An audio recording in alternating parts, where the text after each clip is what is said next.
that he was the founder of free market economics. And well, he wasn't the first, so you could put him on that. Good evening, everyone. Welcome. As Jean has already said, this is the Soho Forum, a monthly debate series that Jean has put together not just to provide wonderful debates for you so that we all learn something, but also to enhance the community and professional ties within the libertarian community here in New York City. And I think he's done an amazing job at that so far. As we come to the end of our first season, I'm really, really thrilled at the success of the series so far, and I'm really thrilled to have been a part of setting that up. So thank you, Jean, for putting this on.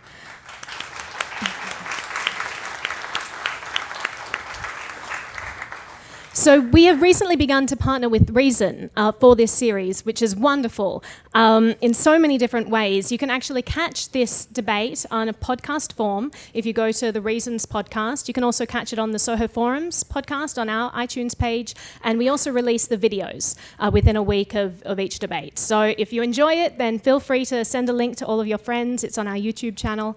You can find that link on our website. I'm Naomi Brockwell, and I'm co-founder of this series. And tonight is a really wonderful night for me because the two gentlemen on stage both hold a very special place in my heart. First of all, I just want to introduce Mark Skousen. So Mark is the owner and the person who first started FreedomFest, an incredible event is all I can really say. There's so much that goes on here. It's just this wonderful event that happens in Las Vegas every year. And it's for liberty-minded people. And it's actually the world's largest gathering of free minds. So if you haven't checked out FreedomFest, this year is a really good year too, not just because I will be emceeing, but also because we are also giving you a discount code. So if you do want to attend, make sure that you add the code SOHO when you purchase tickets, and you will get $100 off your ticket. Tonight's resolution is that Adam Smith should be honoured as the founder of modern economics and free enterprise capitalism. Defending the resolution, we have economist Mark Skousen, author of The Making of Modern Economics, The Lives and Ideas of the Great Thinkers. Mark will be doing signing and sales of his book after the debate. And arguing for the negative, we have Jean Epstein, Barron's economics and books editor and director of the Soho Forum. So I'm going to go ahead and close up the voting now. And now, Mark, you will have 12 minutes to defend the proposition that Adam Smith should be honoured as the founder of modern economics and free enterprise capitalism. Thank you.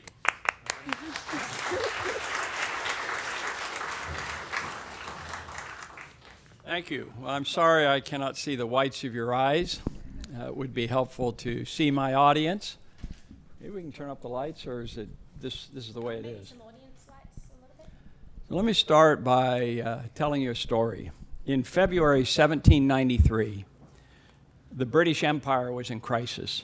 Over the past 10 years, the United Kingdom, the greatest military power in the world, had lost its most valued colonies to a makeshift army of American ruffians and was near bankruptcy.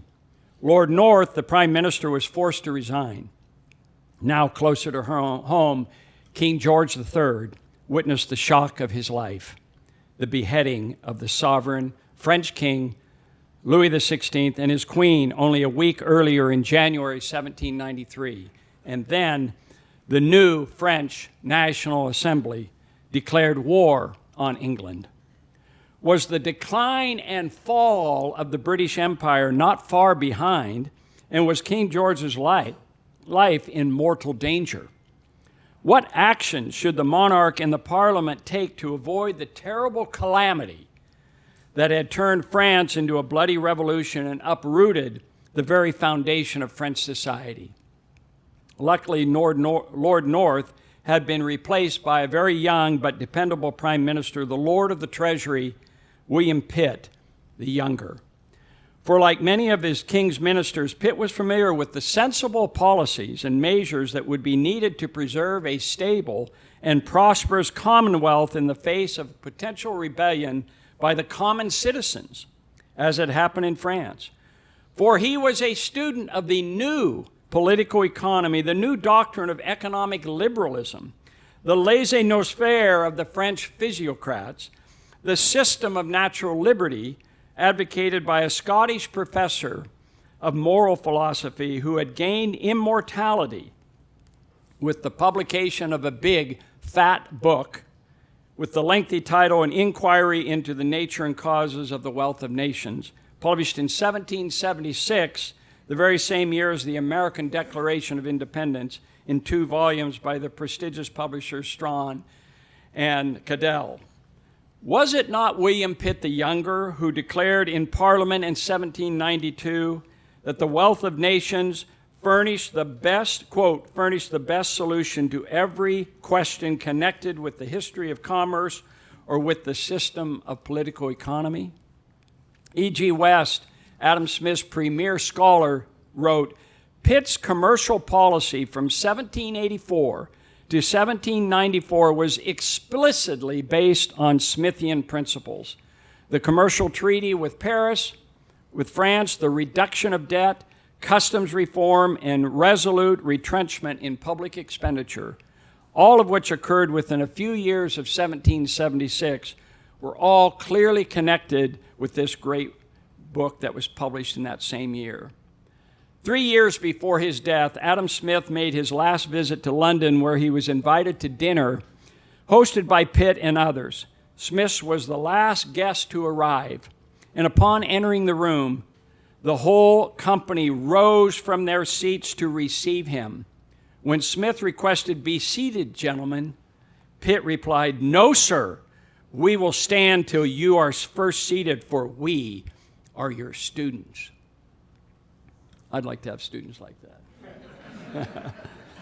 Wisely, during the 19th century, Britain advanced much of the Smithian system of natural liberty, and England became the workshop of the industrial world with its policies of sound money, low tariffs, and the rule of law. Using the policies advocated by Smith, Pitt reduced the national debt not by runaway inflation, which the French did fatally, but by raising taxes. Yes, raising taxes. Consequently, the King of England kept his head and lived until 1820 at the ripe age of 81. Pitt kept his position as prime minister into the 19th century, and England became the wealthiest country in the world. 20 years after Smith's death in 1790, Alexander von de Marwit, a German student, wrote to a friend, quote, "Next to Napoleon, Adam Smith is the mightiest monarch in Europe." Now, what was this grand thesis to encompass 18th and 19th century Europe? Professor Jerry Mueller of the Catholic University of America and another distinguished scholar of Adam Smith said, "The Wealth of Nations is the most important book ever written, summarizing capitalism and its moral ramifications. The most important argument of Wealth of Nations is that a market economy is best able to improve the standard of living of the vast majority of the populace. It can lead to what Smith called universal opulence. Smith valued commercial society not only because it made men wealthier, but for the character it fostered. He valued the market because it promoted the development of cooperative modes of behavior, made men more gentle and more responsible to the needs of others. The Wealth of Nations, like Smith's theory of moral sentiments, was intended to make men better, not just better off. Or to quote E.G. West, to be humane and not just human. So there is a reason why chapter 1 of my book, The Making of Modern Economics, is called It All Started with Adam. Adam's magnum opus is a declaration of economic independence, the intellectual shot heard around the world. It is has universal claim among economists, historians, and political thinkers that this philosopher of the Scottish Enlightenment was a genius who wrote the first masterly treatise on a subject that dominates every waking hour of practically every human being, making a living, bettering one's condition as an individual and as a nation. Adam Smith was a revolutionary. His doctrine revolutionized European society as surely as Marx in a later epoch. He was on the economic side as philosopher of the capitalist revolution, as John Locke was its philosopher on the political side, and Newton was the natural philosopher on the physical sciences. Leaders of the Austrian school agree. Ludwig von Mises said, its publication, 1776, marks the dawn of freedom, both political and economic. It paves the way for unprecedented achievements of laissez-faire. There can hardly be found another book that could initiate a man better into the study of the history of modern ideas and prosperity created by industrialization. Mises' younger colleague, Friedrich Hayek, said Smith is the greatest of them all. He helped to create a great society. Members of the Chicago School concur. I have quotes from George Stigler, from Milton Friedman, and H.L. Mencken, who is a favorite among libertarians, said, there is no more engrossing book in the English language. And historian Arnold Toynbee said, the Wealth of Nations and the steam engine destroyed the old world and built a new one. So, the public has recognized its unique contributions. The Wealth of Nations sold out within 6 months as a bestseller. Quote, it is reasonable to say that The Wealth of Nations is the most translated economic book in history. I have a whole book on translations. It is also one of only 2 books I'm aware of in economics that has a complete concordance, the other, unfortunately, being the general theory, both by a free market economist, Fred Glahe. The word A is used 6,691 times. Invisible hand only once. Located, by the way, in the exact center of the book, suggesting not a marginal principle, but a central concept, the invisible hand. And it is also the only book I know of that is made into a bantam paperback for beach reading. I have a copy of it right over there next to the bust of Ben Franklin. So, next to the bust of Adam Smith. And for the first edition of The Wealth of Nations sells today for over $200,000 in good condition. That's good news to me. I have a first edition. I paid $25,000 for it in the late 1980s. I would have brought it tonight, but it is on loan at the Palmyra House, Smith's home in Edinburgh. And for those who think there were predecessors who deserve greater recognition, as I'm sure my able opponent is suggesting, J.B. Say said at the time, when we read this work, The Wealth of Nations, we feel that previous to Smith, there was no such thing as political economy. And that's why I have in the index of my chapter 1 entitled The Pre-Adamites.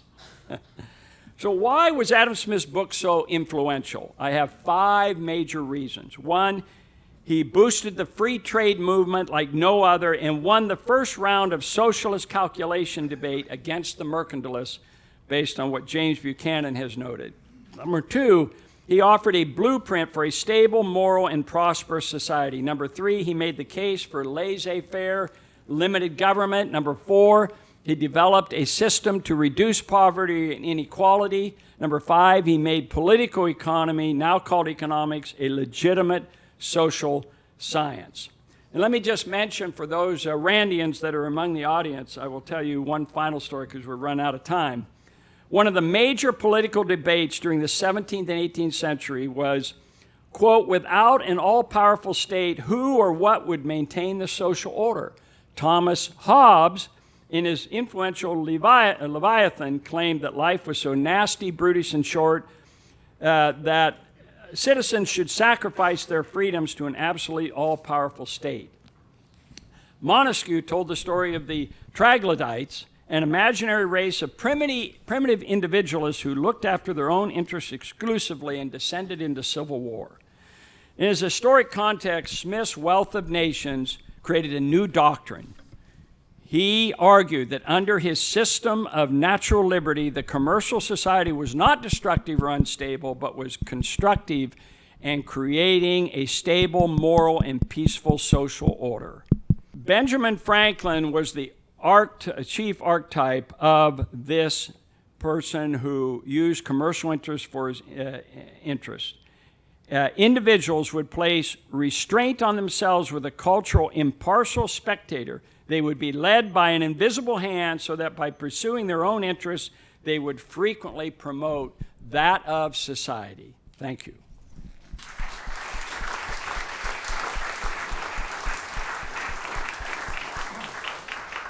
And now we have Gene Epstein, who will be presenting his case for the negative. Gene, you'll have 12 minutes. Thank you. Mark Skousen is a guy I love and admire, and for that very reason, I won't hesitate to subject Mark's extreme views to the harsh criticism they richly deserve. Mark would have us engage in two kinds of cover-ups. First, he proposes a cover-up of history by asking us to honor Adam Smith as the only intellectual founder of free market capitalism. He would have us cover up the fact that Smith was preceded by free market thinkers in France who even had some key insights that went well beyond the insights of Smith. By honoring Smith as the only founder, Mark would dishonor the role played by these pioneering thinkers. Second, Mark would have us try to cover up key parts of Smith's own writings. Smith's book, The Wealth of Nations, includes a whole range of sustained arguments that were anti-free market and even pro-socialist. Ignoring these arguments by Smith is not only dishonest, it's dangerous. The more we elevate Smith to the status of the founder of free enterprise, the greater the danger that enemies of the free market will strike back by citing Smith against us. This anti-capitalist gotcha gang that has cited Smith against us already includes the left-wing critic Noam Chomsky, theologian and progressive writer Harvey Cox, Nobel laureate economist Amartya Sen, and even an Occupy Wall Streeter who read from a copy of The Wealth of Nations while arguing with free marketeer Peter Schiff. So this backlash has already been happening. Mark wants to hope that progressives don't do a lot of reading, but unfortunately, some of them do. And by supporting Mark's resolution, we only help make the backlash more likely and potentially more damaging. But honesty also requires us to engage in a bit of nuance this evening about Adam Smith. Here's my alternative resolution. Despite the fact that some of Adam Smith's key writings were an embarrassing indictment of free enterprise capitalism, Smith should still be honored as one of a number of intellectual founders of free enterprise capitalism. I'm not here to run a horse race between who gets the greater recognition, who gets the lesser recognition. I'm only arguing for nuance. Smith is one of a number of intellectual founders, not the only one. I would defend that proposition because I do think the great stuff in Smith's work is great enough to offset the scandal of Smith's surprising indictments of the free market. Mark covered some of those great things, and I do agree that in most of those cases, no one said it better than the guy from Glasgow. And if you ask how it's possible for Smith to be both pro and anti-free market in the same book, all I can say is that anyone who has read Smith carefully will find that ambivalence and inconsistency seem to be his middle names. But if you agree with my nuanced resolution, you have to vote against Marx. Smith is not the founder, but one of a number of founders.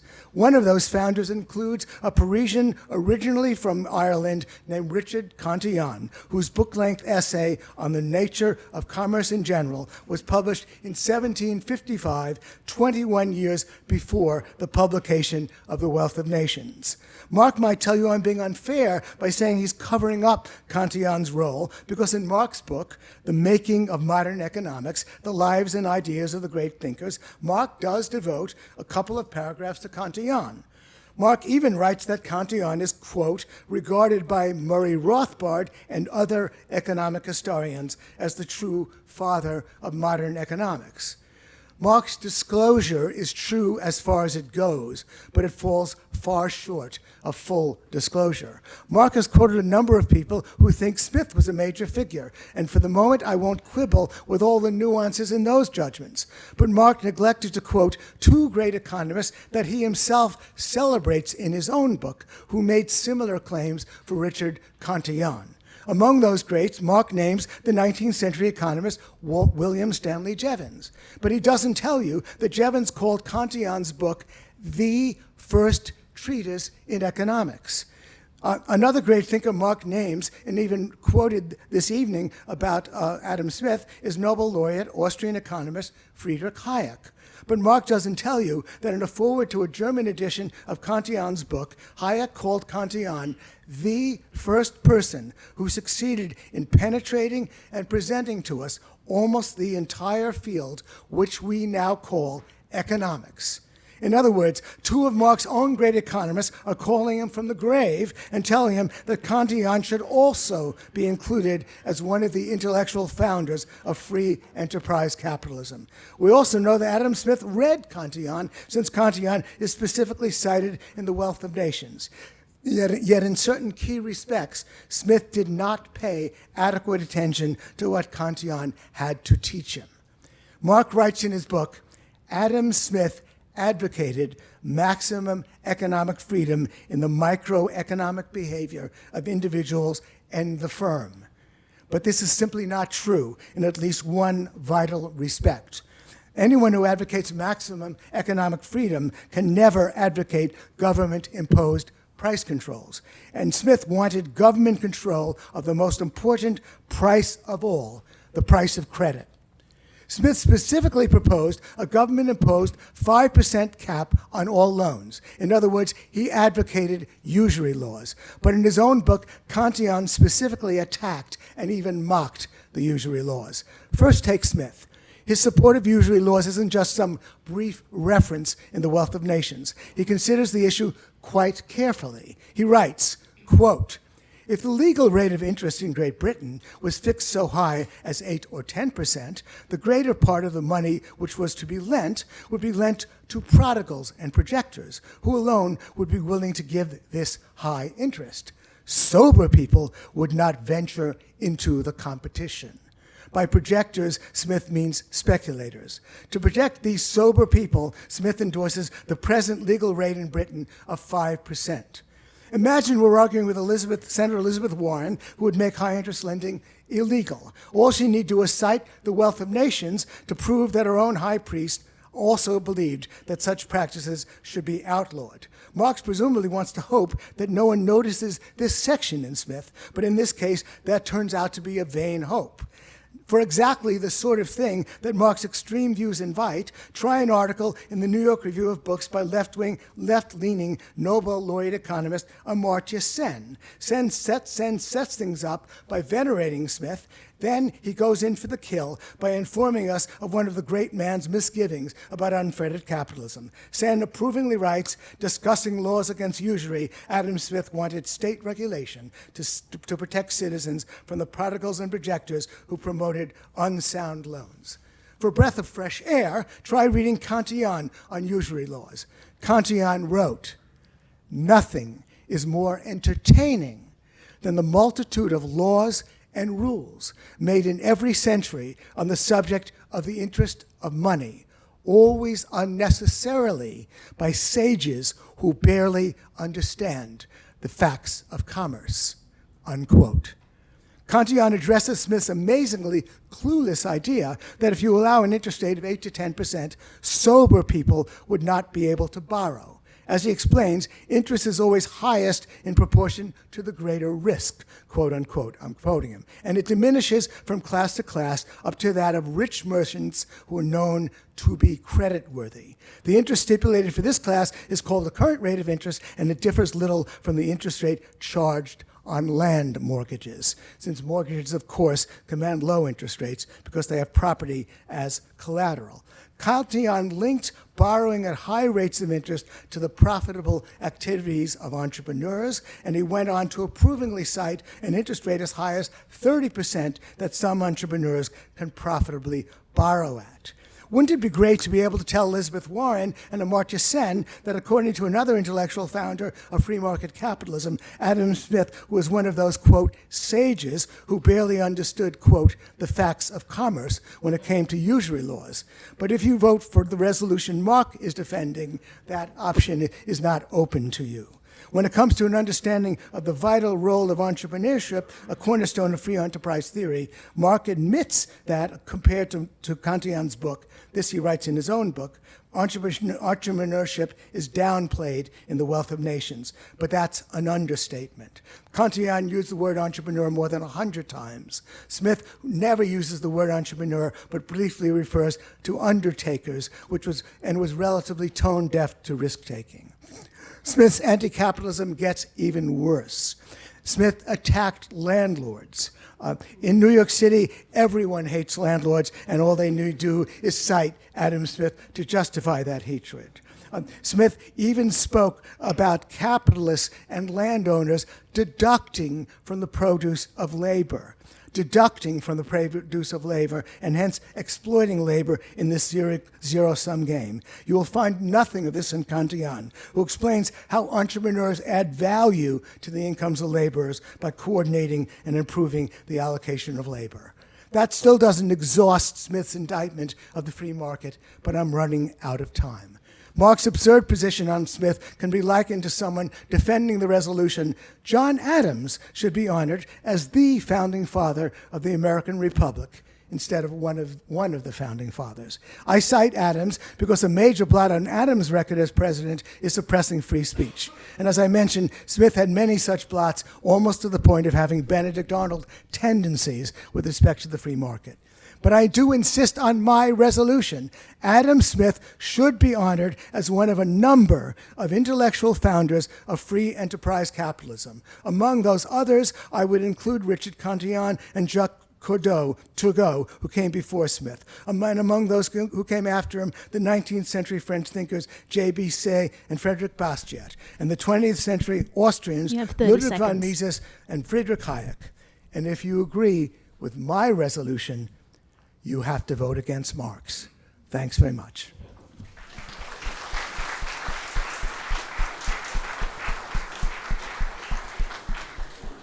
So, Mark, you now have 5 minutes of affirmative rebuttal. Thank you. First of all, Gene, these aren't my extreme views. I simply quoted from numerous very well-known experts. And I've noticed that one of the things that they emphasize, these experts, is to avoid the casual reading and the often misinterpretations that Adam Smith has. There's no doubt that Adam Smith's Wealth of Nations, it's over 1,000 pages, has been heavily criticized over the years by socialists, Marxists, and a few free market economists who are usually more considered on the fringe in a lot of ways. So it looks like you've moved over in that direction. I don't know. But I will say one thing I really dislike. I bristle every time Gene and others use the term left wing or even right wing. This is a smear tactic. It's inappropriate in dialogue. We believe in civil discourse and not labeling. We need to avoid labels as much as possible. At FreedomFest, I encourage everyone to not use these terms, that we treat if we truly believe in individualism, then we should treat people as individuals and not, once you label someone, thinking stops and the accusations begin. So it's not something that you will find me doing.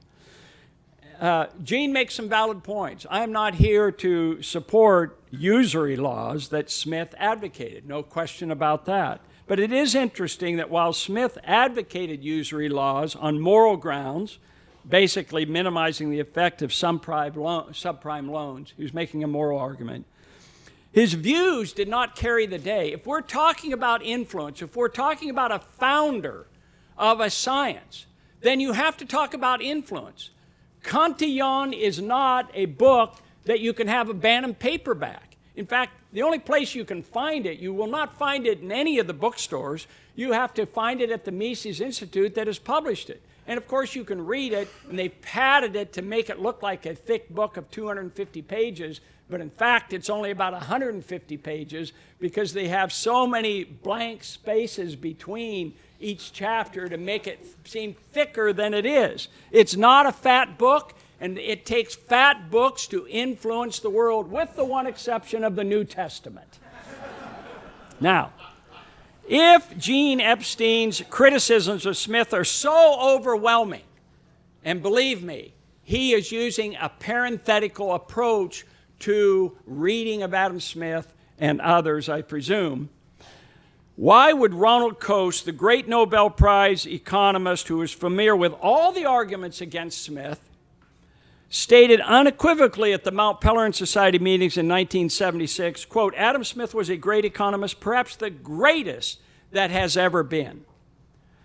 And going back to the usury laws, while he advocated usury laws, nobody cared. In fact, usury laws were abolished in the UK in 1854, but the free trade movement was dramatic. And if you look at the charts, and I wanted a PowerPoint here to show you these things, but I've got a chart here that shows you the dramatic decline in tariffs, not only in the UK, but the United States. And who is the father of the free trade movement? It is none other than Adam Smith, and he is the father of the free trade movement. So, there are some other things. Yes, he did not use the word entrepreneur. You can't find that in the concordance. I'm glad you mentioned undertaker, because that was unfortunately the word he used to translate it. But I suppose I disagree most with Rothbard. And by the way, all of these arguments that is just spouting Rothbard. And Rothbard is an important person to give the counterposition. He said Adam Smith originated nothing that was true, and whatever he originated was wrong. You have 30 seconds. This is just plain wrong-headed, as I've sought to demonstrate. In his introduction to the 1967 Modern Library edition of The Wealth of Nations, Max Lerner said that there is nothing in it that might not have been found elsewhere, but what counts is the work as a whole. It is more of a book. It is the summary of a new European consciousness.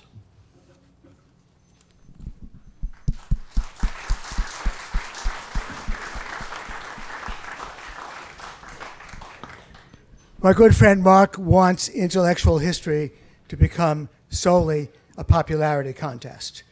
Who sold the most? Who wrote the thickest book? You can indeed read Kantian on Kindle. Lots of us own Kindles.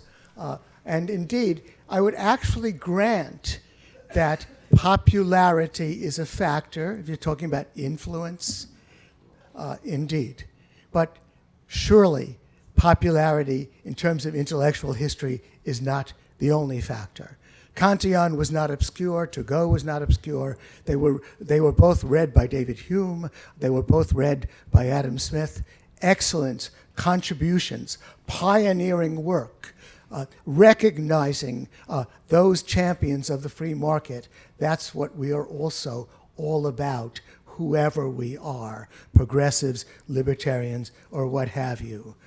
So the popularity contest that Adam Smith might win would also mean, I guess, that if Mark writes an update of his book, then the manure spreaders, Paul Krugman and Joseph Stiglitz, will get the most prominent display. We go for excellence and also contributions, not just popularity. Mark said nobody cared about Adam Smith's championing of the usury laws. Well, this is a copy of an article in the Intellectual Weekly, the New York Review of Books, by Amartya Sen, Nobel laureate economist. He cared. He wrote approvingly about this, as I stated in my introduction. In addition, Mark belittles the length of Kantian's book. Well, he might do so, but then in addition, if he wants to belittle the length of Kantian's book, then he might also bear in mind, oh, thank you, Thank you. That was my other notes. He might also bear in mind the full statement that Friedrich Hayek wrote about Kantian's book.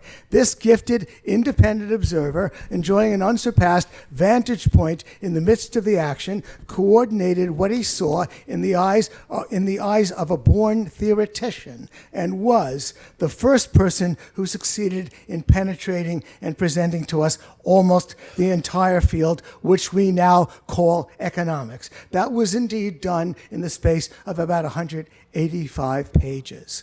And whether we call these people left-wingers or progressives, my point to Mark is that they read him. Harvey Cox wrote a recent book called The Market as God. He's got 2 chapters on Adam Smith. They're gotcha chapters. He quotes Adam Smith as disapproving of the free market. Chomsky did it. Others may do it. So, of course, if you have any dignity and honesty, you'll recognize the flaws in Adam Smith and recognize as well that he was, in a very, very clear sense, anti-free market, that he even wrote certain things about exploitation of landowners and capitalists that gave aid and comfort at the time to David Ricardo, who quoted him and who in turn inspired Karl Marx. All of these things are blots on Adam Smith's record. But again, I insist on the nuance.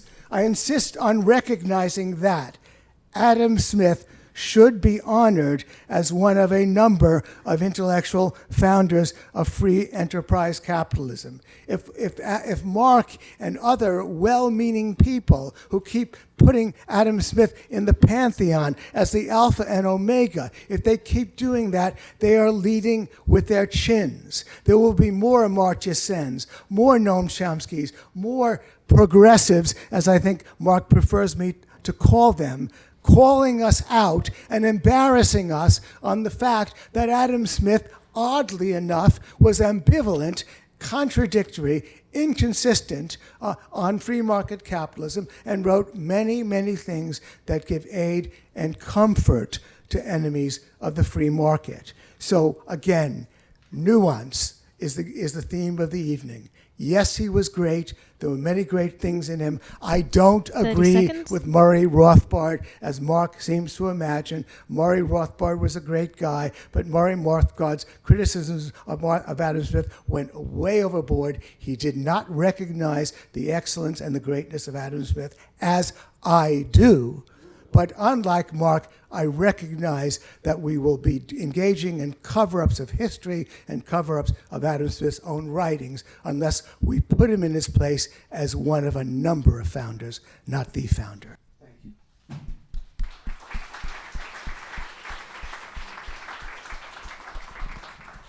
So now we have some time for you each to ask each other a question. You get 2 questions each, so total of 4 questions. Mark, would you like to begin? Do you have a question for Jean? Sure. So, Jean, have you ever read The Wealth of Nations and The Theory of the Moral Sentiments cover to cover, every page? Mark, as I believe I wrote you in an email a couple of weeks ago, many years ago, I was in a seminar with Robert Heilbroner, author of The Worldly Philosophers, and those are the 2 books we had to read cover to cover. So I've reread them, much of both books frequently. So the answer is yes, I have. Many years ago and since, I've read Adam Smith and admire many things he wrote. And in fact, if you check my columns, especially when I write about free trade, I often cite some of the wonderful things Adam Smith wrote about free trade. So my second question... Well, excuse me. Now, let me ask you a question. Yeah, I'll ask you. Mark, let's say that you open up a copy of the New York Review of Books, that progressive biweekly, I won't call it left-wing, and it's an article by Amartya Sen. Progressive's unacceptable as well. I'm a progressive. I'm a liberal. Okay, how would you're a liberal, and how would you portray the New York Review of Books?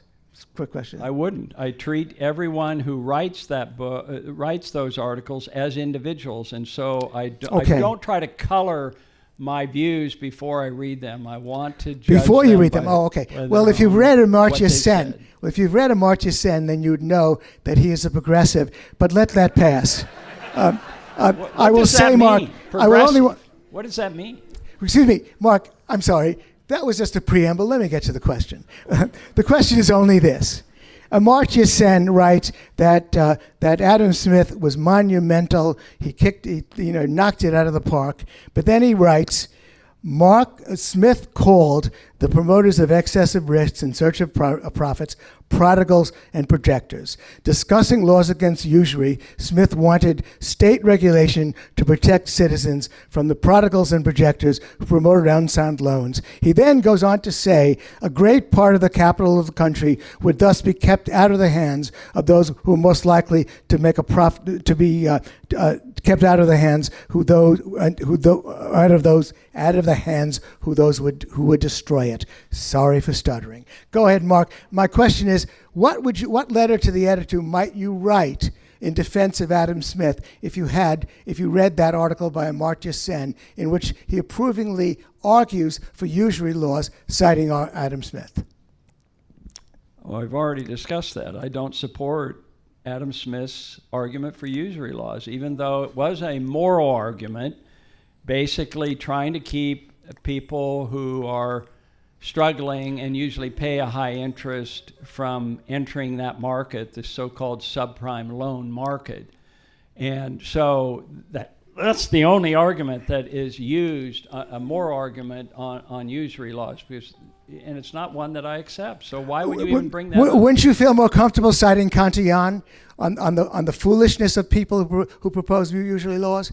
Wouldn't you feel more comfortable citing him? Of course. Milton well, then Friedman, that's a good. whole bunch of people. So what? Kantian, who preceded Adam Smith by 21 years. Wouldn't you feel more comfortable citing him? So what? Next question, Mark. What's the point? I'm not going to justify Adam Smith's parenthetical reference to usury laws.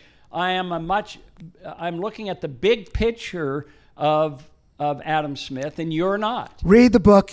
The statement was not in parenthesis, Mark. It went on for pages. It went on for pages. It's parenthetical. It's just like if you looked at a beautiful picture. In fact, I have one here, if I could find it.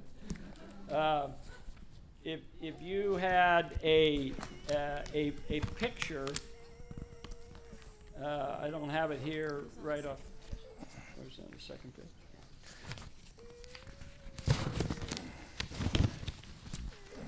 All right, so here's a picture of Marilyn Monroe. All right. Oh God. Now, if you're Jean Epstein, she's not a beautiful woman. She's got pockmarks, she's got moles, she's got scars, and she's one of many beauties like Elizabeth Taylor, like Adam Smith. So, you know, this is typical of what he's doing to Adam Smith. If you buy into his argument, it's the same argument. You're not looking at the big picture, you're not looking at a distance. You're getting so close to Adam Smith that all you see is ugliness, and that's all you've quoted. You say you are a big fan of Adam Smith, but you have never quoted any of the negatives or any of the positives of Adam Smith. So maybe that's my second question, if I may ask. Yes. All right. Give me a quote. Give me a libertarian, good, strong libertarian quote that you really like from Adam Smith's Wealth of Nations that you say you have read regularly all the way through, cover to cover. Are there some really good sentences? And in fact, here, let's make this easy. Here's a copy of the book, or you can use the Bantam paperback, and please draw from there a quote that you really like that's very strong liberty, that you would say, yes, Adam Smith is a great economist. You see, the problem is when you belong to the Adam Smith church, and you try to explain to somebody like Mark, as I did when I wrote my 800-word column, The Trouble with Adam Smith, Mark came down and he said, all you did was say he wrote a great book. You should have quoted some of the great stuff in it. Well, I only had 800 words to establish my case. I only have 12 minutes to establish my case about the problems with Adam Smith. So, but Mark, who belongs to the Adam Smith Church, cannot believe that I admire Adam Smith anyway. I could refer him to my columns. Mark, I quote over and over again Mark's Adam Smith's statement about what is prudent in a household should be prudent for a country with respect to free trade. Of course, the statement about the invisible hand is wonderful. I sent you, Mark, one of my favorite quotes from the Theory of Moral Sentiments, in which Adam Smith specifically spoke about empathy in human beings, and you said, what a wonderful quote you have from Adam Smith. It's about compassion. We have talked about this, Mark, but you're such a churchgoer, you can't trust me to admire Adam Smith. You can Read make my up columns. stories all you want, Gene. Give me the email. Send me the email. Send you the email. Right now, I'm going to quote you. What is prudence in a household can scarce be a bad idea for a country. And what was he referring to? In free that trade, Mark! No, he wasn't. He was talking about the national debt. Your mistake, Mark. He talked about the household being able to buy things cheaply, and produce what it wants. But not in that context. The context was the national debt. This is a Talmudic art. The invisible hand. The invisible hand. It's a wonderful statement. That statement about low taxes and easy laws and all you need is growth. Wonderful statements from Adam Smith. He's one of the great guys. He's beautiful, like Marilyn Monroe, and like Elizabeth Taylor. Like Betty Davis. I have Gene. Like Michelle Pfeiffer. One of those guys. But Mark says, no, he's the only beautiful guy in the world. Mark, quit the madness. Gene, I'll tell you what, if you really think he's a great economist, I dare you to put on this Adam Smith tie. Smith tie. As I have an Adam Smith tie, are you willing to put on that? Hey, don't throw it on the floor. That's disgraceful, please. You're not willing to put it on. I was telling you, Mark, because... Let Naomi put it on for you. I suggested... Yeah. Okay. Yes, okay. Yeah. I have a question for Mark. Okay, Mark, I'm going to read you what Adam Smith actually wrote about the usury laws so that you can be disabused of the idea that he was only making a moral point. He wrote, and this is what Cantillon corrected him on. If the legal rate of interest in Great Britain, for example, was fixed so high as 8 or 10%, the greater part of the money which was to be lent would be lent to prodigals and projectors, who alone would be willing to give this high rate of interest. Sober people would not venture into the competition. A great part of the capital of the country would thus be kept out of the hands which were most likely to make a profitable and advantageous use of it, and thrown into those which were most likely to waste and destroy it. He's talking about practical consequences, not morality, is he not?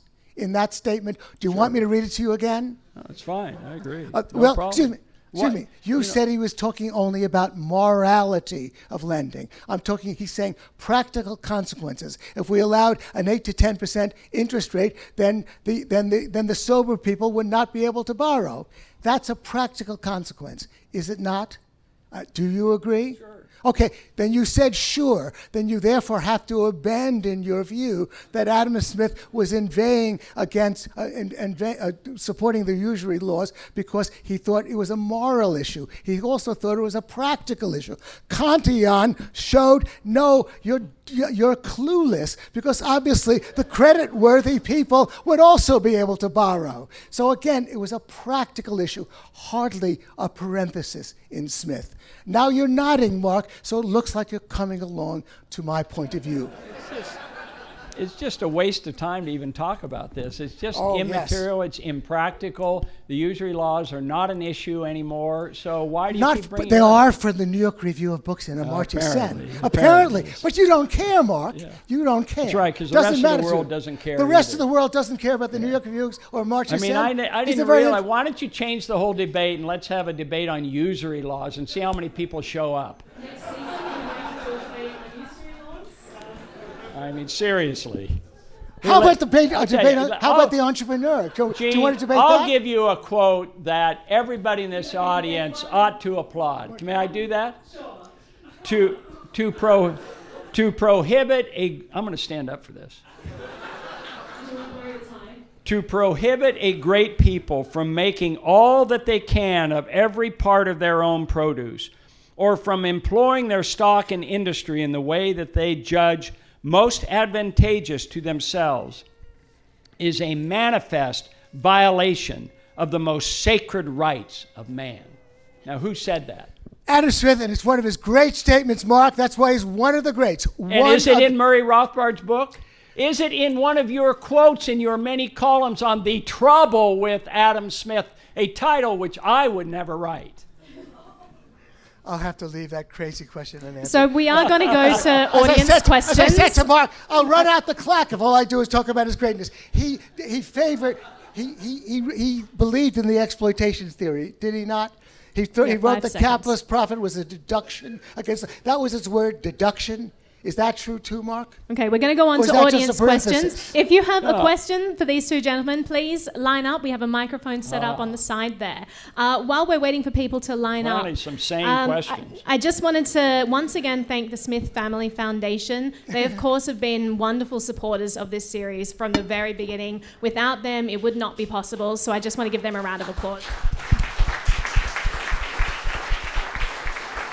As people are lining up there, we also have a live stream going. So if you are watching it in the live stream, feel free to tweet us any questions you have at the Soho Forum. And I will be going through that and asking our speakers any good questions that you come up with. So if we want to go to the audience, first question. Thank you very much. Mark and Jean, it seems that you are two entrepreneurs arguing about profits. Mark, you're arguing about gross profits, and I think, Jean, you're arguing about net profits with regards to the damage that Adam Smith does with regards to who takes his arguments and then uses them in a way that does not support the free market. I'm kind of curious, Jean, to what extent do you see Cantillon, whose works as a few years ago, I think not all of his works have been translated to English at that point, that he lays the groundwork for anarcho-capitalism? Well, I think I doubt very much that Cantillon was an anarcho-capitalist, an interesting question. But I do also want to stress that I'm appealing to the cunning part of you when I talk about the harm that could be done. I'm also appealing to your integrity in the audience. I'm also saying that that we have to honor pioneering thinkers like Cantillon, those who came before Smith, who actually had better insights in key ways about entrepreneurship and about about commerce. So that's simply a matter of your own integrity. Second, in terms of approaching Smith with mixed feelings, it doesn't even matter that the left-wing progressives, to offend Mark doubly at the moment, the left-wing progressives have cited Smith against us. That's a practical consequence that I do think is dangerous, but in a way it doesn't matter, because if you read Smith in toto, you can see this is a very inconsistent,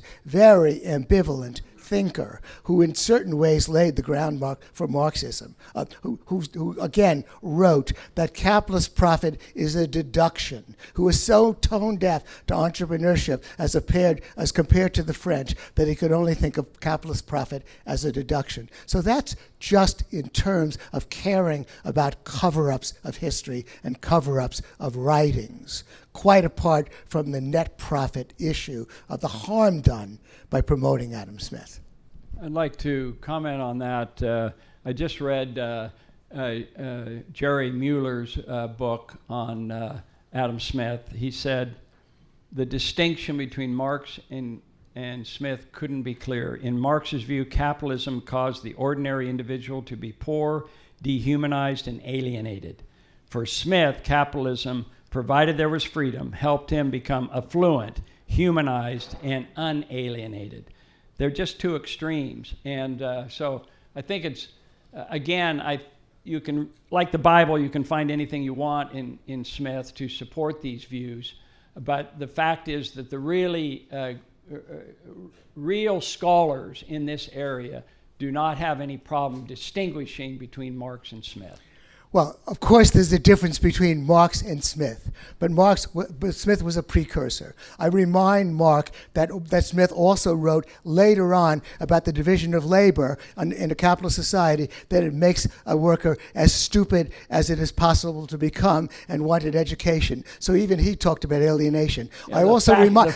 May I finish, Mark? I also remind Mark again that Marx quoted Smith and was impressed by Smith's beginnings of an exploitation theory, because Smith thought landowners were predators and deducted against labor. Smith propounded a labor theory of value. All of those things are dangerous. And again, Mark, read Ludwig von Mises. You will find no such garbage in Ludwig von Mises. You will find it in Smith. To compare Smith with the Bible and say, oh, you could find all kinds of left-wing stuff in Smith, he is responsible for what he wrote. And unlike so many others whom I could name, like Kantian and like Mises, they made no such insane statements against capitalism as Smith did. Of course, if Mises did indeed say that, he wouldn't have written such a wonderful introduction to the Wealth of Nations that he did in 1966. And I quoted just part of that, where Mises considered him really one of the greatest economists ever. Just like I do. Just like I do. So we're going to go on to our next question. Hi, I have a question about the ideological purity in this room. As a classical liberal myself, I agree with a lot of your implied views on certain economic questions, but I was just wondering if you wouldn't consider the left-wing Nobel laureate economists to be part of the field of economics, and whether or not Adam Smith founded our particular common branch of economics that we all agree with is relevant to his role in founding economics as an entire field of study. Well, you want to answer that, Mark? I didn't understand her question. When she used the term left wing, I stopped thinking. And Mark, I don't know what Mark calls Paul Krugman, but Paul Krugman came to FreedomFest and was treated very civilly by our audience, and never did we refer to him as a left-winger. We listened to what he had to say, and that's what this dialogue is all about. And let me tell you something, ladies and gentlemen. Please. You may not remember anything about this debate, but listen to this. As long as we continue to use this kind of divisive language that demonizes people, we're never going to make any progress. I do want to keep on track with the questions. Okay. Yeah, I'm sorry. I want to answer the question. You know, Mark told me not to use the phrase left wing, but I can use the phrase progressive for people like Stiglitz. Well, okay. I don't know what I can only say that if you actually read Stiglitz and Krugman and so on, you'll realize that they are very, very pro-interventionist. Is that all right with you, Mark? Thank you. Amartya Sen liked the usury laws. The general question on the part of the young lady previously, did Adam Smith contribute to modern economics? Obviously, he did make contributions to modern economics. I mentioned a number of other founders of modern economics, whom I would also list, including To-Go, J.V. Say, Bastiat, Mises, and Hayek, all of whom made contributions as well. Amartya Sen does have some interesting things to say, but he's clearly an interventionist, and he uses Smith against us to favor the usury laws. That's an easy example. There are many others I could cite from Noam Chomsky and others, and from that kid from Wall Street. Again, Amartya Sen has made some great contributions to economics, and one of the positive contributions is he demonstrated historically over and over again that famines were human caused. This is a powerful contribution to economic development theory. And for us to simply label this person and simply dismiss him because he's in one particular category, this is a major blunder on our part. We are never going to make any progress unless we have an open mind as we read each columnist, each book, instead of constantly saying, oh, I need to know where you stand on this, and I'm going to label you, and therefore, once I've labeled you, now I know where you stand, and I really don't need to read his stuff. This Gene, is going really forward, unfortunate. maybe we'll agree to call them interventionists. Good. So that We've agreed, absolutely. But next he's question. not Let's- always an interventionist. I use the example of famine, where he does not believe in use of government to, which he says is causing famines. So let's treat everyone. We all say we're individualists, but we're really not. We want to label people. Mark, We Mark- wanna Right, put I people want to in move groups. on Hands- from this hands- topic, get to the hands next audience hands question. across the table about being open-minded. I read the New York Times, New York Review of Books, New York Magazine, and the New Yorker all the time. I consider their arguments. I even consider Krugman's arguments, Mark. All right, next question. Amazing. Especially with Mr. Epstein, your arguments on sort of why we should look at a plurality of people, and especially people that are not Adam Smith, as people that we might look more towards as the founders of modern economics. It sort of does remind me of the common thing people say about American constitutionalism and democracy, the idea that our founding fathers, Jefferson, Washington, and such, were so influential in the Constitution and the idea of how our way of government should work in practice. And yet, for all their talk of equality between men, many of them owned slaves. I was wondering, the idea of, would it be fair then to say that they should still be held up in this instance of American constitutionalism as the founding fathers, or rather a founding father, or should we look to other influences for, say, American constitutionalism that are more ideologically pure than the ones such as Washington and Jefferson? Well, I'm totally against purity. All of the founders of free market economics that I've listed had flaws, just like the founding fathers had flaws as well. And so, indeed, unfortunately, there is no perfect Bible. We learned from all these great people, and we also have to consider critically everything they say. We also have to agree with Mark that even Krugman and even Stiglitz occasionally have something to teach us, however dishonest those people are. All of that is true. All of that is true. I'm only analogizing it. I'm only talking about Mark's absurdly extreme position that Smith is the only one. Absolutely ridiculous. There are many others who came before Smith and who came after him who were better and worse in different ways. And I never said that I'm going to rate Smith in relation to Cantillon or in relation to John B. Say. He had great things. It's not a horse race. There's greatness to be had from all of them. I do think there is this tendency to engage in revisionist history, which is what we're doing with Adam Smith, and to focus on their peccadillos of our traditional heroes. High schools have stopped naming their schools after George Washington and Thomas Jefferson because they owned slaves. So they're looking again at that focus and ignoring all the great things. In the case of Murray Rothbard, Washington was a lousy general, and only by luck did he win the War of Independence. In his revisionist history, Conceived in Liberty, he promoted the notorious Charles Lee as the best general in the Army. This is very typical of Rothbard. And by the way, Rothbard, I shouldn't have been surprised when I commissioned Murray to write this book that he would come up with this very strong contrarian view. He was very much a contrarian, and he did this in Conceived in Liberty, where he kind of flip-flops on what we regard as heroes, and Washington's a classic example of that. And I do think we're seeing more and more of this, and this whole debate is an example of it. I'm told I look like Bernie Sanders. Nobody ever told me I look like Murray Rothbard, but apparently Mark thinks I do. I'm not here to defend Murray Rothbard's views. Mark is setting up a straw man. I just don't think we would have had this debate without Murray Rothbard's book. Should we go to the next question? One of the big issues currently in the New York Times, et cetera, is the, quote, Laffer curve concept that if you cut taxes, very high taxes, you may actually increase revenues for a while. Of course, when you cut low taxes, you're going to decrease revenues. I'm told that this goes back to Adam Smith. It's obviously not Art Laffer's idea. It was around long before Art Laffer.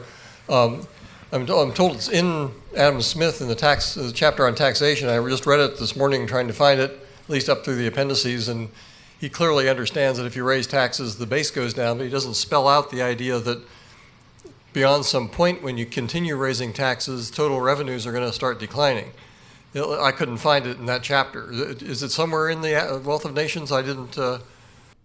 Well, George Stigler always said it's all in Adam Smith. So there probably is there is a huge section on taxation. You have to remember that the Wealth of Nations was not written to business people. It was written to policymakers.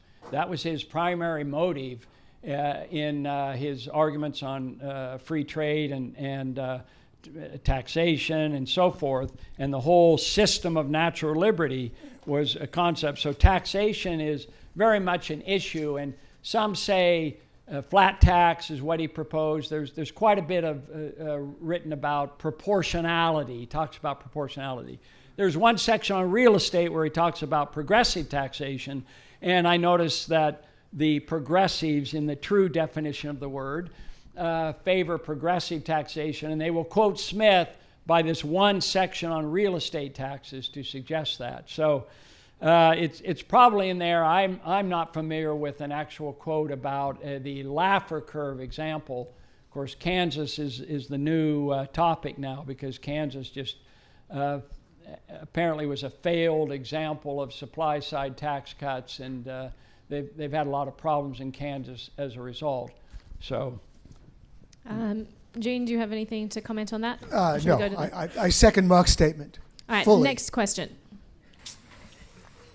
Hi. So one thing, or this whole debate's kind of been about, is Adam Smith the founder, or is he one of the founders? And I think that lends credence to your argument, but I have a slightly harder question for your side, which is, if you could choose one ambassador for economics, i.e., let's say you have someone who's willing to read as long a book as you want, but they're only willing to read one book, would you use Adam Smith as an ambassador, or would you use someone else?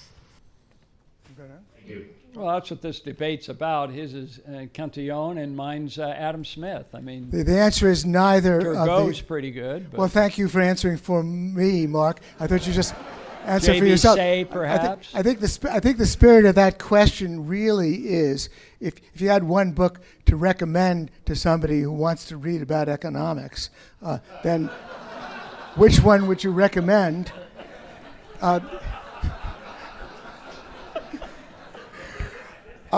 Unfortunately, you want to hold this also? Well, I think Mark's book is worth reading, but have you read it cover to cover? read about half of it, Mark. I do think that the modern day economist, for me, really it's what Walter Block said. What is the way in? And oddly enough, the way in for me was to read. Adam Smith was not the way in for me. And look, I studied Adam Smith with Robert Heilberner, who was a interventionist, just to conform to Mark's statements, and he loved Adam Smith. He loved the way Adam Smith wrote, and of course, he loved all of Adam Smith's ambivalences and contradictions with respect to the free market. That's one of the great, and of course, Amartya Sen and others, they're beginning to sort of co-opt Adam, because he's so easy to co-opt, because as Mark said, it's almost like choose what you want. There's so many quote-unquote parenthetical statements in Smith that really betray the free market. And Mark thinks that's okay. It's like the Bible, which of course speaks volumes about about Mark's worship of Adam Smith. But indeed, obviously, Adam Smith was very, very inconsistent and has to own up to all of those inconsistencies and all of those ways in which he inspired David Ricardo and indeed, to some degree, Karl Marx. But the way in, for me, was Murray Rothbard. The way in, I'll tell you, the one of the six that I recommended, then unambiguously I would recommend Bastiat.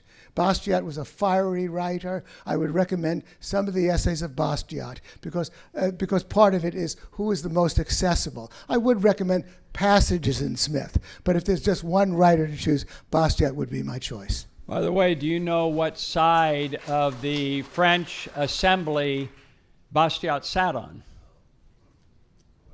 Was he a leftist?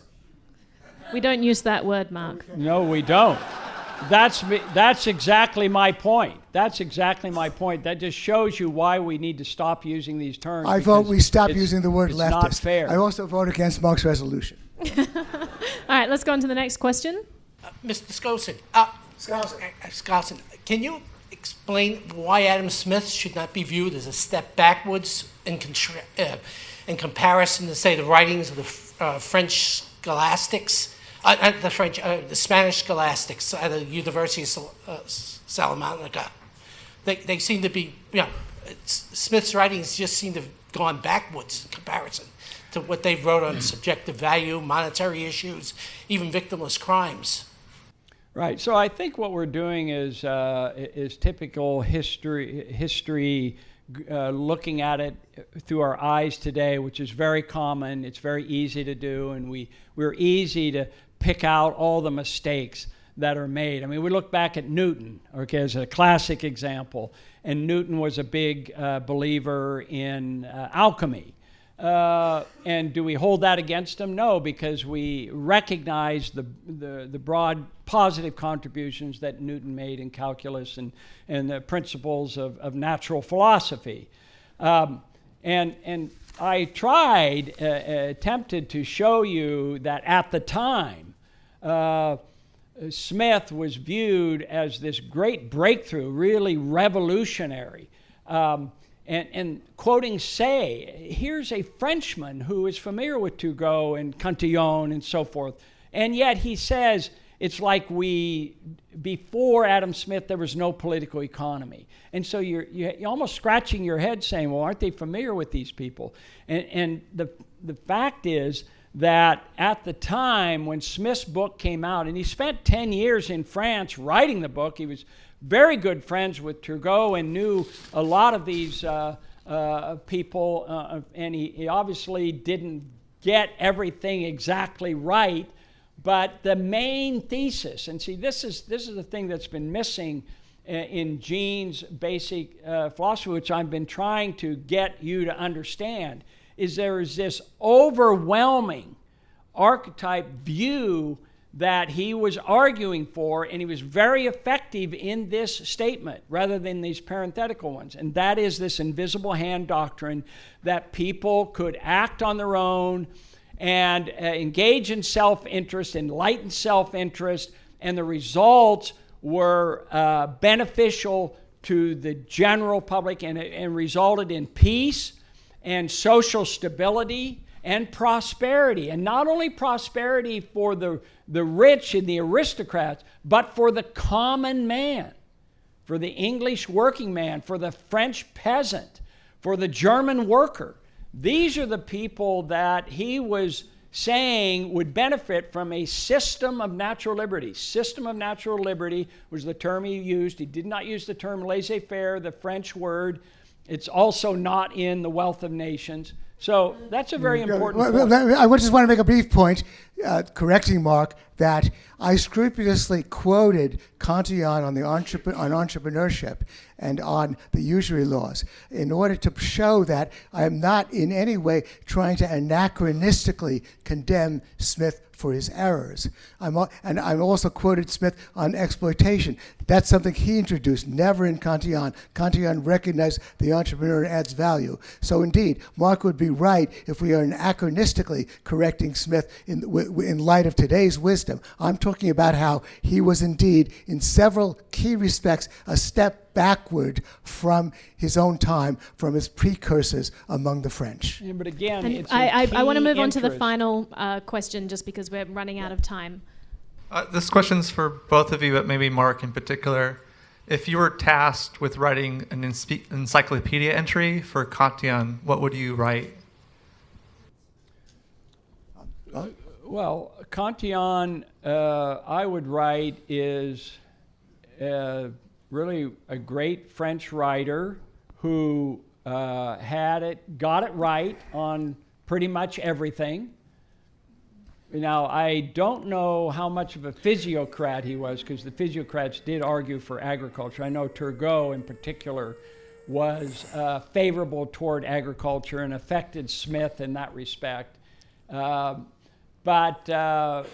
so I don't know that about Cantillon, but overall I would say he was very good in his economics. There's no question about it. Well, that's great that Mark is moving in this direction, because of course what I would write is Cantillon deserves to be regarded as one of the founders of free market economics. I would agree. May I finish? Agreed. That's great. Okay, I think I heard Mark agreeing with me. Why would one of a number of founders of free market economics, and also he encapsulated, according to Hayek, according to others, almost the whole of economics. So he deserves to be up there in the pantheon with Adam Smith, no higher, And you'll be no able lower. to talk more about that in a second. We're going to go on to Popularity contests are it's all like herding about. cats. We now have our 5-minute closing statements from each of you, so you can go on to elaborate more on that during your closing statement if you wish. Thanks to everyone who submitted questions online on social media. Thank you, Anthem. Sorry that we didn't get to your question. I think a gentleman previously mentioned something about the School of Salamanca, so hopefully it covered it. Mark, did you want to go ahead and start your closing statement? Yes, I'd be glad to. So, To the podium? are you going to go to the podium? Or? Yeah, I feel Oh, okay. the podium, so why don't you do it too? Yeah.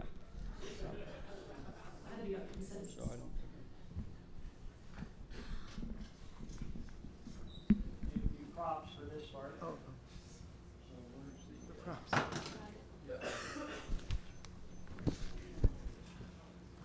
So I want to end by telling you a story. So before I wrote my book, the Making of Modern Economics, it's a history of the great economic thinkers, I was in Rothbard's camp. And by that I mean, or in Gene Epstein's camp, Rothbard Light, if we will.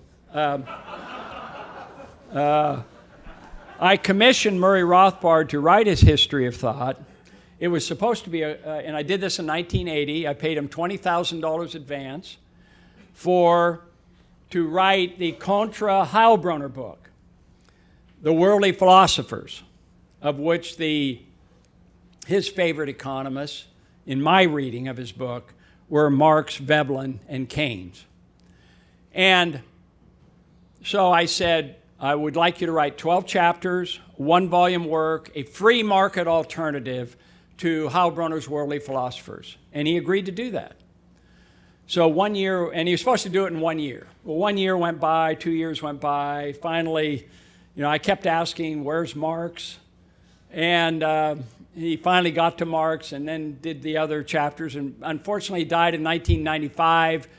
And had 2 volumes. It was a Schumpeterian work by the time he was finished. I was deeply moved and read his book cover to cover.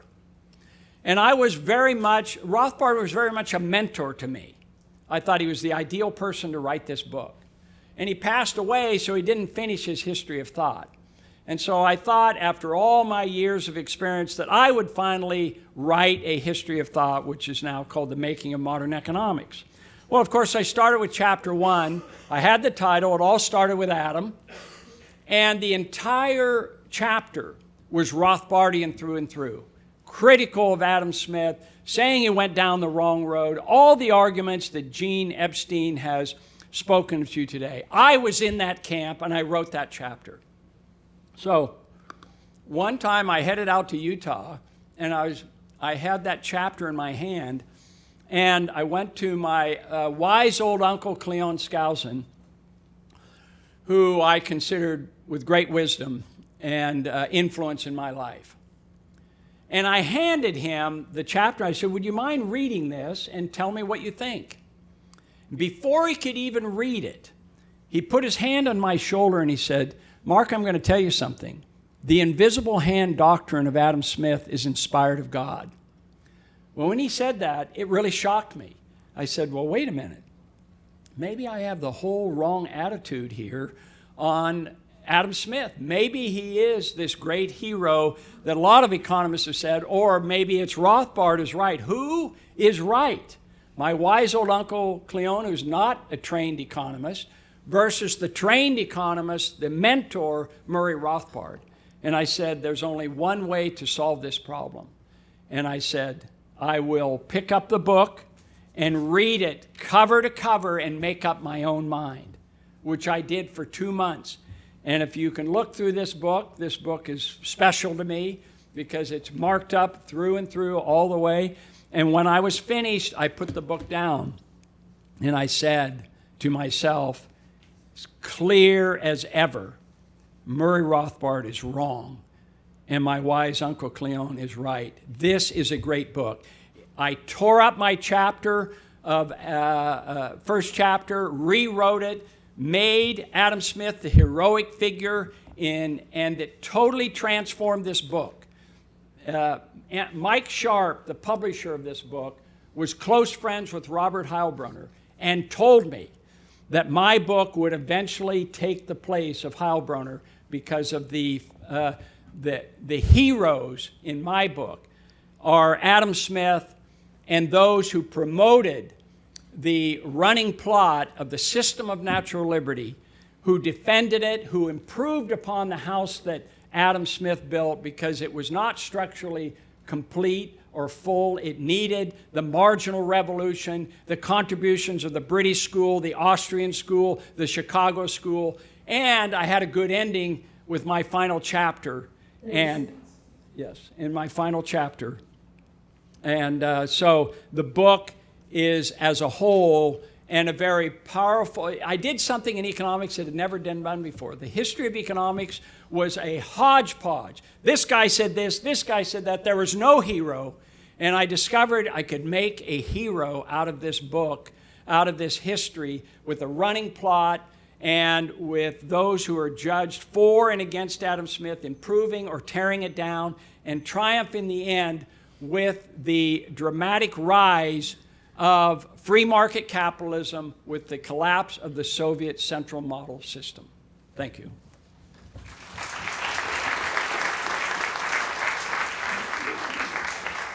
Well, I think that Mark already, being an honest and open guy, pretty much provided his own self-refutation in his summary remarks. He clearly is struggling with the ghost of Murray Rothbard. I personally am not. I don't agree with Murray Rothbard about Adam Smith. Murray Rothbard would not have included Adam Smith among the founders of free market economics. I would do so. And so Mark has been oscillating in his struggles, in his semi-religious crusade, to either kill the ghost of Murray Rothbard or embrace his Uncle Cleone and Adam Smith. And I'm only trying to suggest to Mark that there is a middle ground. That it is indeed possible for a columnist like me to quote Adam Smith on, indeed, the role of government. I loved some of Adam Smith's statements about, what was it, Mark, about that the government official arrogant enough to think he can run enterprise is truly to be condemned. Wonderful statements, wonderful nuggets and insights in Adam Smith, which I often cite in my column. So I'm not struggling with those demons. I can bring sanity to the story. I can tell you that there's greatness in Adam Smith. I can also tell you that Adam Smith was a retrogression from some of the free French economists who were wonderful and marvelous in their celebration of the entrepreneur and in their inveighing against intervention and against the usury laws. I can also tell you that Adam Smith was tone deaf to certain things about intervention, and I can can still talk about the greatness of Adam Smith. I want to mention one thing that I didn't have time for. Do you know that Adam Smith actually brought alive value in use and value in exchange? The hoary Marxist mantra that he wrote about in The Wealth of Nations, that the word value has two different meanings, the idea that water has great value and that diamonds don't, and that yet why is it that water is almost free and diamonds are expensive? Do you know the odd mystery of Adam Smith is that in his own lecture notes, I couldn't believe this, but I just looked it up. In the lecture notes, Adam Smith resolved this paragraph.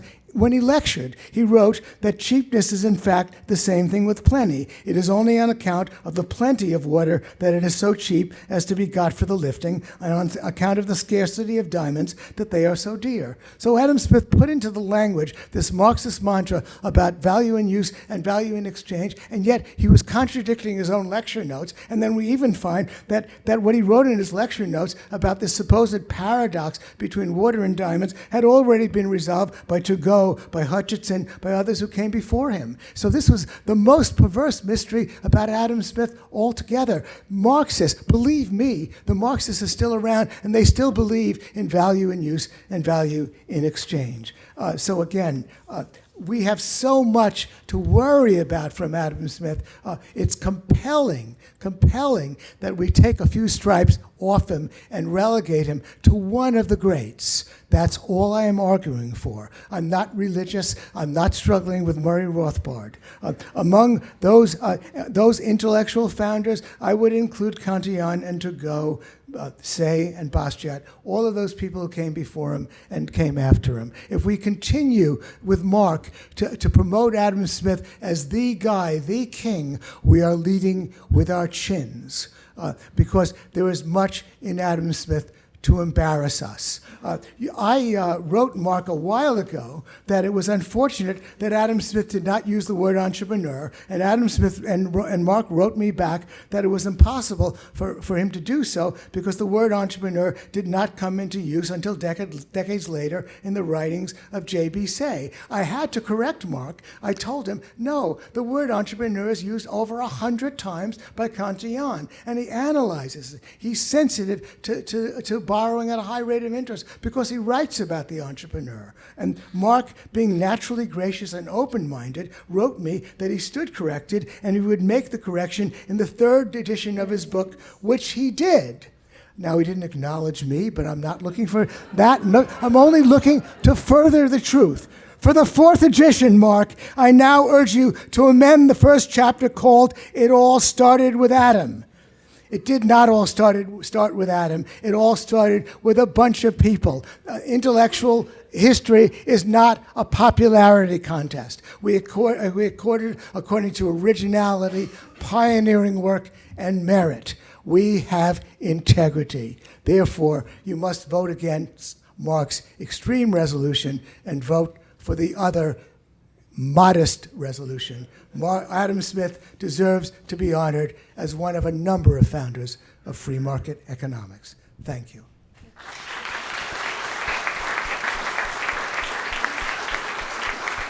So now I'm going to allow everyone just a couple of minutes to vote again. If you go to sohovote.com, you have access to the Wi-Fi. You'll see the posters around the room if you haven't already figured that out. Just a couple of minutes. And once again, just a shout out to the Smith Family Foundation. Thanks so much. And thank you to all of you who come to our debates, everyone who watches online. Please do like us on Facebook. Please do like us, follow us on Twitter, the Soho Forum.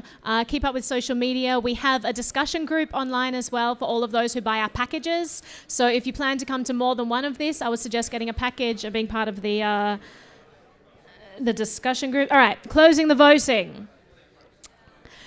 Here we go. So, we initially started out a yes vote. People who agreed with the resolution was 44%, and the no vote was 15%, and then we had some undeciders. Post, we ended up with a yes vote of 29%, so that actually lost 14%. The no vote ended up with 61%, which gained 45%. So the winner actually goes to the negative, Gene Epstein. But I'm sure that we have all learnt a whole lot tonight. It's been a wonderful debate, a very lively one. You get the Tootsie Roll this time, the metaphorical Tootsie Roll that you always offer.